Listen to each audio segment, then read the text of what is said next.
حضرت عمر رضی اللہ تعالی عنہ، جن کے پاک نام پر آج مسلمانوں کو فخر ہے اور جن کے جوش ایمانی سے آج 1300 برس بعد تک کافروں کے دلوں میں خوف ہے، اسلام لانے سے قبل مسلمانوں کے مقابلے اور تکلیف پہنچانے میں بھی ممتاز تھے۔ نبی اکرم صلی اللہ علیہ وسلم کے قتل کے در پہ رہتے تھے۔ ایک روز کفار نے مشورے کی کمیٹی قائم کی کہ کوئی ہے جو محمد صلی اللہ علیہ وسلم کو قتل کر دے۔ عمر نے کہا کہ میں کروں گا۔ لوگوں نے کہا کہ بے شک تم ہی کر سکتے ہو۔ عمر تلوار لٹکائے ہوئے اٹھے اور چل دیے۔ اسی فکر میں جا رہے تھے کہ ایک صاحب قبیلہ زہرہ کے، جن کا نام حضرت سعد بن ابی وقاص رضی اللہ تعالی عنہ ہے، اور بعضوں نے اور صاحب لکھے ہیں، ملے۔ انہوں نے پوچھا کہ عمر کہاں جا رہے ہو؟ کہنے لگے کہ محمد صلی اللہ علیہ وسلم کے قتل کی فکر میں ہوں۔ نعوذ باللہ۔ سعد نے کہا کہ بنو ہاشم اور بنو زہرہ اور بنو عبد مناف سے کیسے مطمئن ہو گئے؟ وہ تم کو بدلے میں قتل کر دیں گے۔ اس جواب پر بگڑ گئے اور کہنے لگے کہ معلوم ہوتا ہے تو بھی بے دین یعنی مسلمان ہو گیا، لا پہلے تجھی کو نپٹا دوں۔ یہ کہہ کر تلوار سونٹ لی، اور حضرت سعد رضی اللہ تعالی عنہ نے بھی یہ کہہ کر کہ ہاں میں مسلمان ہو گیا ہوں، تلوار سنبھالی۔ دونوں طرف سے تلوار چلنے کو تھی کہ حضرت سعد رضی اللہ تعالی عنہ نے کہا کہ پہلے اپنے گھر کی تو خبر لے، تیری بہن اور بہنوئی دونوں مسلمان ہو چکے ہیں۔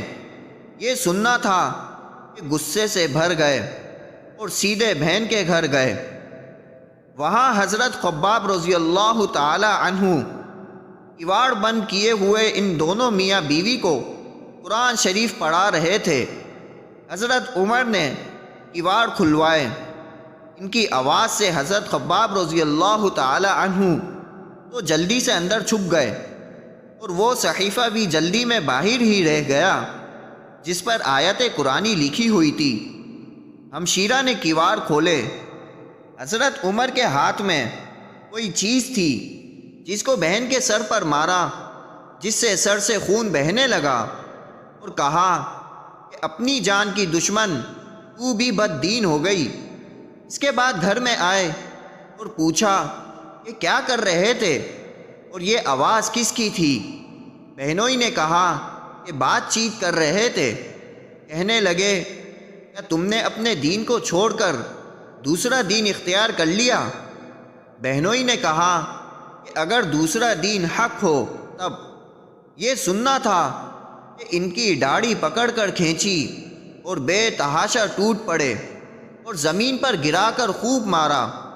بہن نے چھڑانے کی کوشش کی تو ان کے منہ پر ایک تماچا اس زور سے مارا کہ خون نکل آیا۔ وہ بھی آخر عمر ہی کی بہن تھی۔ کہنے لگی کہ عمر، ہم کو اس وجہ سے مارا جاتا ہے کہ ہم مسلمان ہو گئے۔ بے شک ہم مسلمان ہو گئے ہیں، جو تجھ سے ہو سکے تو کر لے۔ اس کے بعد حضرت عمر رضی اللہ تعالی عنہ کی نگاہ اس صحیفے پر پڑی جو جلدی میں باہر رہ گیا تھا، اور غصے کا جوش بھی اس مار پیٹ سے کم ہو گیا تھا، اور بہن کے اس طرح خون میں بھر جانے سے شرم بھی آ رہی تھی۔ کہنے لگے کہ اچھا مجھے دکھاؤ یہ کیا ہے؟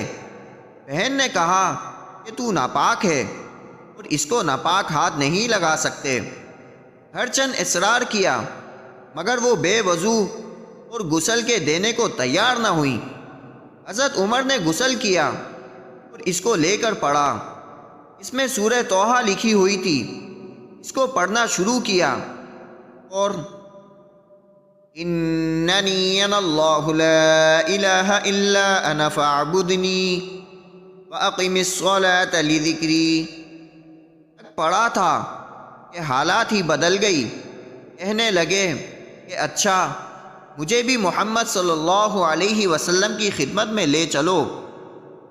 یہ الفاظ سن کر حضرت خباب رضی اللہ تعالی عنہ اندر سے نکلے اور کہا کہ اے عمر رضی اللہ تعالی عنہ، تجھے خوشخبری دیتا ہوں کہ کل شب پنجشنبہ جمعرات میں حضور اقدس صلی اللہ علیہ وسلم نے دعا مانگی تھی کہ یا اللہ، عمر رضی اللہ تعالی عنہ اور ابو جہل میں جو تجھے زیادہ پسند ہو اس سے اسلام کو قوت عطا فرما۔ یہ دونوں قوت میں مشہور تھے۔